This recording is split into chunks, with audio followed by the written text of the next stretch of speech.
கொடுத்த 536 தேர்தல் வாக்குறுதிகளில் எந்த வாக்குறுதிகளையும் நிறைவேற்றவில்லை. எனவே வருகின்ற தேர்தலில் திமுக தோல்வியடைந்து அதிமுக பெரும் வெற்றி பெறும். அதிமுக வெற்றி பெற்றதும் கௌரவ விரிவுரையாளர்கள் நிரந்தரமாக்கப்படுவார்கள் என கோவில்பட்டியில் முன்னாள் அமைச்சர், கோவில்பட்டி சட்டமன்ற உறுப்பினர் கடம்பூர் ராஜு உறுதி. தூத்துக்குடி மாவட்டம் கோவில்பட்டி சட்டமன்ற அலுவலகத்தில் வைத்து அரசு கலைக்கல்லூரி கௌரவ விரிவுரையாளர், தூத்துக்குடி அதிமுக வடக்கு மாவட்ட செயலாளரும் முன்னாள் அமைச்சரும் கோவில்பட்டி சட்டமன்ற உறுப்பினர் கடம்பூர் ராஜு நேரில் சந்தித்து தங்களது கோரிக்கை மனுவை வழங்கினர். இதில் விளாத்திக்குளம் முன்னாள் சட்டமன்ற உறுப்பினர் சின்னப்பன், நகர செயலாளர் விஜயபாண்டியன், இளைஞர் மற்றும் இளம் பெண் பாசறை மாவட்ட செயலாளர் கவியரசன், ஆவின் கூட்டுறவு சங்க தலைவர் தாமோதரன் உள்ளிட்டோர் உடன் இருந்தனர். பின்னர் கோவில்பட்டியில் முன்னாள் அமைச்சர் கடம்பூர் ராஜு செய்தியாளர்களை சந்தித்து பேசினார். முதலமைச்சராக பொறுப்பேற்ற பிறகுதான் தமிழகத்திலே அரசு கலைக்கல்லூரிகளின் எண்ணிக்கை அதிக அளவில் உயர்த்தப்பட்டது. அம்மா அவர்கள் 11 தொடங்கி 16 வரை முதலமைச்சராக இருந்தார்கள். அதற்கு பிறகு 2017 பிப்ரவரி 14 மாண்புமிகு எடப்பாடியார் அவர்கள் முதலமைச்சராக பொறுப்பேற்று அவர்கள் 4 ஆண்டுகள் ஆக மொத்தம் 10 ஆண்டுகளில் அனைத்து இந்திய அண்ணா திராவிட முன்னேற்ற கழக ஆட்சியில் 50க்கும் மேற்பட்ட அரசு கலைக்கல்லூரிகள் துவங்கப்பட்டது. அதில் நமது மாவட்டத்தில் கோவில்பட்டியிலே அரசு கலை மற்றும் அறிவியல் கல்லூரி தொடங்கப்பட்டு இன்றைக்கு அந்த கல்லூரி இளங்கலை மட்டுமில்லாமல் முதுகலை படிப்பு மட்டுமில்லாமல் ஆராய்ச்சி படிக்கின்ற வரை அது தரம் உயர்த்தப்பட்டு பல கிட்டத்தட்ட 50 கோடிக்கு மேலே கட்டடங்கள் கல்லூரி நிர்வாகத்திற்கும் சரி, படிக்கின்ற மாணவ செல்வங்களுக்கும் பெண்களுக்கும் ஆண்களுக்கும் அதை தனித்தனியான தங்க விதி வசதிகள் உட்பட 50 கோடிக்கு மேற்பட்ட கட்டட வசதியோடு இன்றைக்கு சிறப்பாக செயல்பட்டு வருகின்றது. அது மட்டுமல்லால் மாண்புமிகு அண்ணன் எடப்பாடியார் அவர்கள் 2020ஆம் ஆண்டு தமிழகத்தில் உள்ள பல்கலைக்கழக உறுப்பு கல்லூரிகளாக செயல்பட்டு வந்த 41 கல்லூரிகளை ஒரே அரசாணையில அரசு கல்லூரியாக தரம் உயர்த்தி அரசு கல்லூரிகளின் அந்தஸ்தை வழங்கியவர். உயர்கல்வித் துறையில புரட்சி என்று சொல்லலாம். அத்தகைய புரட்சி செய்தவர் முன்னாள் முதலமைச்சர், இந்த எதிர்க்கட்சி தலைவர் அண்ணன் எடப்பாடியார் அவர்கள். அந்த அடிப்படையில தான் இங்க உள்ள சங்கரங்கோயிலில் உள்ள உறுப்பு கல்லூரியாக இருக்கட்டும், இங்க நம்ம நாகலாபுரம் உறுப்பு கல்லூரி, நாகம்பட்டியில் இயங்கி வருகின்ற உறுப்பு கல்லூரி, இந்த கல்லூரிகள் எல்லாம் அரசு கல்லூரி என்ற அந்தஸ்தை பெற்றது.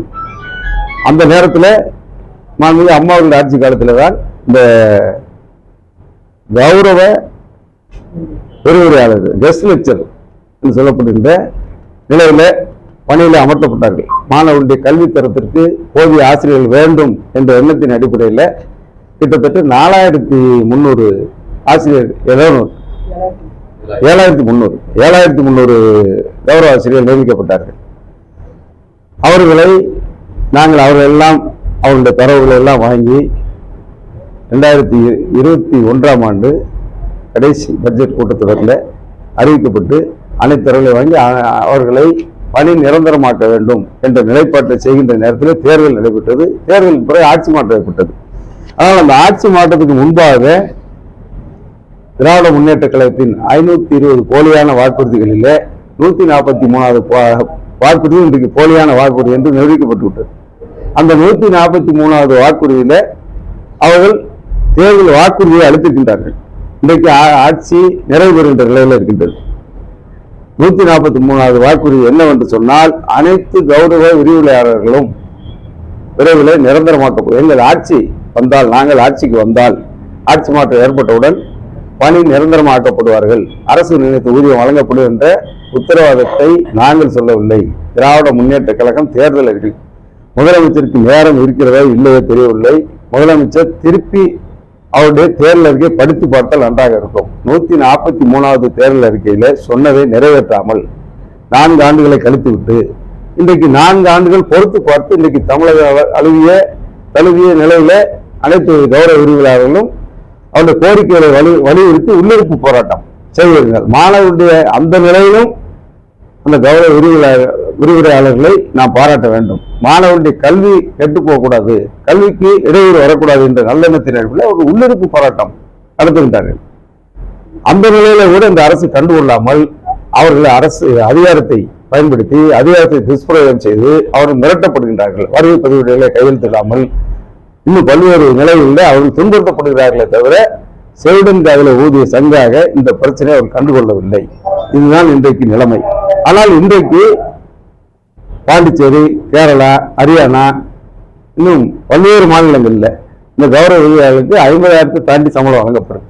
ஆனால் இங்கே 25,000 தான் இன்றைக்கும் எங்கள் ஆட்சி காலத்தில் நாங்கள் துவங்கப்பட்ட நேரத்தில் கொடுத்த அந்த ஊதியம் தான் இன்றைக்கு வரைக்கும் நடைமுறையில் வருகின்றது. இது எதை காட்டுகிறது சொன்னால், எதையாவது சொல்லி எப்படியாவது ஆட்சிக்கு வர வேண்டும், பிறகு மக்களை ஏமாற்றிக் கொள்ளலாம்.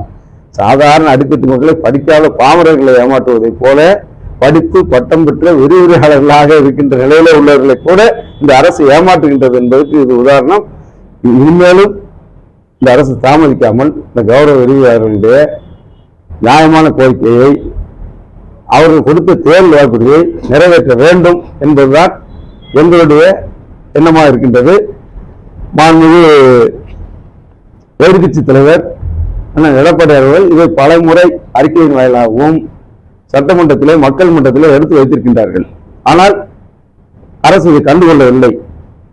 நிச்சயமாக அனைத்து அண்ணா திராவிட முன்னேற்ற கழகம் இந்த பிரச்சனையை வருகின்ற சட்டமன்ற கூட்டத்தொடரிலே மாண்புமிகு எடப்பாடி அவர்கள் இந்த கௌரவ விரோதியாளர்கள் குரலாக இந்த சட்டமன்றத்தில் ஒழிப்பார், நிச்சயம் பெற்று தருவார்.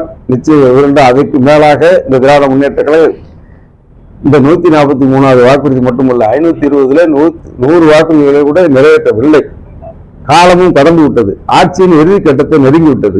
எனவே மீண்டும் அனைத்து இந்திய அண்ணா திராவிட முன்னேற்ற கழக ஆட்சி நிச்சயமாக 2026ல எடப்பாடி தலைமையில் நிச்சயமாக மலரும். அப்படி மலர்கின்ற நேரத்தில் இந்த கௌரவ விரிவுரையாளர்கள் நிரந்தரமாக்கப்படுவார்கள் என்ற நிலையை நாங்கள் உருவாக்குவோம் என்பதை சொல்லுங்கள். சுரேஷ் பாண்டி, அனைத்து கௌரவ விரிவுரையாளர்கள், நெல்லை மண்டல ஒருங்கிணைப்பு குழு. தமிழ்நாடு முழுவதும் 7300 கௌரவ விரிவுரையாளர்கள் 10 நாட்களாக வகுப்புகளை புறக்கணித்து உள்ளிருப்பு போராட்டத்தை நடத்தி கொண்டிருக்கிறார்கள். ஆனால் தமிழக அரசாங்கம் போராடக்கூடிய கௌரவ விரிவுரையாளர்களை அழைத்து பேச்சுவார்த்தை நடத்துவதற்கு பதிலாக ஆங்காங்கே மெமோ கொடுப்பது, துறை சார்ந்த ஒழுங்கு நடவடிக்கை மேற்கொள்வது என்று தாக்குதல்களை தொடுத்துக் கொண்டிருக்கிறார்கள். எனவே தமிழக முதலமைச்சரும் உயர்கல்வித்துறை அமைச்சரும் உடனடியாக இந்த பிரச்சனையில் தலையிட்டு தமிழகம் முழுவதும் போராடி வரக்கூடிய 7300 கௌரவ விரிவுரையாளர்களை படிப்படியாக பணி நிரந்தரம் செய்ய வேண்டும். அதேபோல உயர்நீதிமன்ற தீர்ப்பின்படி 57,700 ரூபாய் சம்பளத்தை உடனடியாக வழங்க வேண்டும். இஎஸ்ஐ, மகப்பேறு விடுப்பு போன்ற பணி பாதுகாப்பினையும் வழங்க வேண்டும். இல்லை என்றால் தமிழகம் முழுவதும் இந்த போராட்டம் விரிவடையும் என்பதை தெரிவித்துக் கொள்கிறோம். இதனையொட்டி இன்றைய தினம் கோவில்பட்டியினுடைய சட்டமன்ற உறுப்பினரும் முன்னாள் அமைச்சர் மாண்புமிகு நம்முடைய கடம்பூர் ராஜ் அவர்களுடைய அலுவலகத்திற்கு வந்து கௌரவ விரிவுரையாளர்கள் சார்பாக மனுக்களை வழங்கி இருக்கிறோம். நிச்சயமாக நம்முடைய எதிர்க்கட்சியினுடைய தலைவர் மாண்புமிகு முன்னாள் தமிழக முதல்வர் எடப்பாடி பழனிசாமி அவருடைய கவனத்திற்கு கொண்டு சென்று உரிய நடவடிக்கை எடுப்பதற்கு வலியுறுத்துவோம் என்று குரல் எடுத்திருக்கிறார். அவருக்கு தமிழகம் முழுவதும் அனைத்து கௌரவ விரிவுரையாளர்கள் சார்பாக நெஞ்சார்ந்த நன்றியை நாங்கள் தெரிவித்துக் கொள்கிறோம்.